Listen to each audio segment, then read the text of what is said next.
महिषासुर वध की कथा। पौराणिक कथाओं के अनुसार एक समय की बात है। रंभा और करंभा नाम के दो भाई हुआ करते थे, जिन्होंने शक्तियों को प्राप्त करने के लिए घोर तपस्या की थी। उनकी तपस्या को देखकर इंद्र को अपने राजपाट छीनने का खतरा महसूस हुआ और फिर इंद्र ने कुछ देवताओं के साथ मिलकर एक भाई को मार डाला, जिसका नाम करंभा था। रंभा को जब अपने भाई करंभा के मरने की खबर मिली तो वह बहुत क्रोधित हुआ। इससे रंभा में बदले की आग लग गई और इसलिए वह अपनी तपस्या में और कठोर हो गया। उसने अपनी उपासना से कई देवताओं को खुश किया और उन्होंने उसे वरदान भी दिया कि वह बहुत शक्तिशाली हो और वह किसी से पराजित नहीं हो सकता, न तो देवताओं से और न ही राक्षसों से। एक बार रंभा ने एक मादा भैंस को देखा और रंभा ने उसके साथ संभोग किया। इसी बीच एक नर भैंस आया और रंभा की हत्या कर दी। दुखद की बात यह थी कि रंभा ने किसी जानवर से सुरक्षित होने का वरदान नहीं लिया था।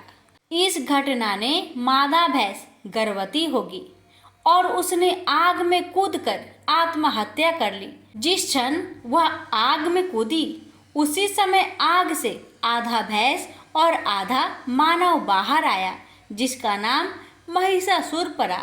महिषासुर ने देवताओं और दैत्यों को पराजित किया। उसने देवलोक पर हमला कर उस पर कब्जा कर लिया और सभी देवताओं को बाहर निकाल दिया। सभी देवता ब्रह्मा जी के पास गए।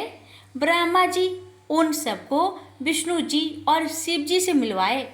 देवताओं ने विनाशकारी महिषासुर द्वारा उनके ऊपर किया गया अत्याचार बताया, जिसे सुनकर त्रिमूर्ति को बहुत क्रोध आया। इसके बाद त्रिमूर्ति की आंखों से ऊर्जा प्रकट हुई, जो एक नारी का रूप बनी। सभी देवता उस शक्ति को देखकर प्रसन्न हुए और सभी ने उस शक्ति को माँ कहकर माना। इस तरह माँ दुर्गा की उत्पत्ति हुई। भगवान शंकर जी ने देवी को त्रिशूल भेंट किया। भगवान विष्णु ने अपना चक्र निकालकर देवी को दिया। वरुण ने देवी को शंख भेंट किया। अग्नि ने इसे शक्ति दी। वायु ने उसे धनुष और बाण दिए। देवराज इंद्र ने अपना वज्र दिया और ऐरावत हाथी ने अपना घंटा उतारकर देवी को भेंट किया। यमराज ने उसे काल दंड में से एक दंड दिया।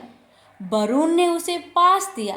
प्रजापति ने अष्टपिक की माला दी और ब्रह्मा जी ने उसे कमंडलू दिया। सूर्य ने देवी के समस्त रोमों में अपनी किरणों का तेज भर दिया। इसी तरह दूसरे देवताओं ने भी माता को आभूषण और अस्त्र देकर सम्मान किया।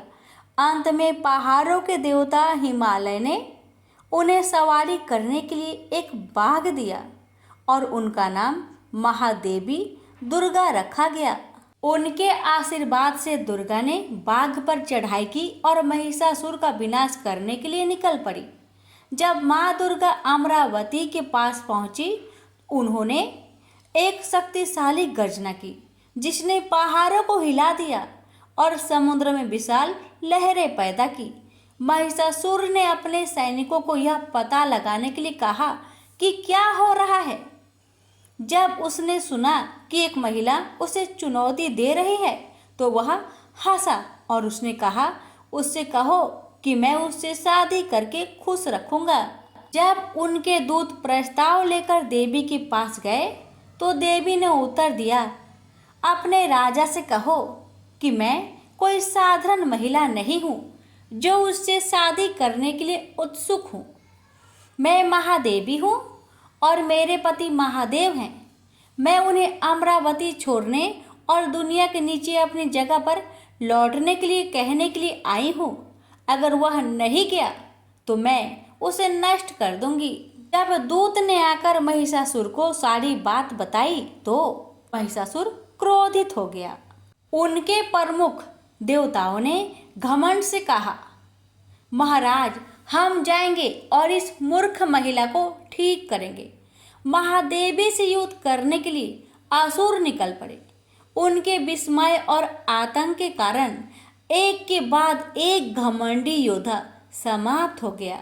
राक्षस राजा को खबर मिली और वह और भी उग्र हो गया। कायर और कमजोर वे एकमात्र महिला के साथ खड़े नहीं हो सकते थे। मैं इस मनहूस महिला को मार डालूंगा। महिषासुर ने असुरों की सेना के साथ देवी पर हमला किया, लेकिन दुर्गा ने तुरंत वापस लड़ने के लिए अपनी सास से सैनिकों की एक विशाल टुकड़ी बनाई। महिषासुर ने उस सभी चालों को आजमाया जो वह जानता था। वह देवी को भ्रमित करने के लिए आकार बदलता रहा। एक आदमी से वह एक शेर बन गया, फिर हाथी, लेकिन हर बार महादेवी ने उसे अपने हथियारों से गंभीर रूप से घायल कर दिया। 9 दिनों तक युद्ध चला। अंत में देवी ने असुर को मार डाला, जिसने फिर से एक विशाल भैंस का रूप ले लिया था। देवी ने उस चक्र से वार किया जो विष्णु ने उसे दिया था। इस प्रकार उसने महिषासुर के अत्याचार से दुनिया को मुक्त कर दिया। इंद्र और अन्य देवता फिर से स्वर्ग लौट आए और सब ठीक हो गया। तब से नवरात्रों के दौरान दुर्गा की पूजा की जाती है और उन्हें महिषासुर मर्दिनी कहा जाता है। प्रेम से बोलिए दुर्गा माता की जय।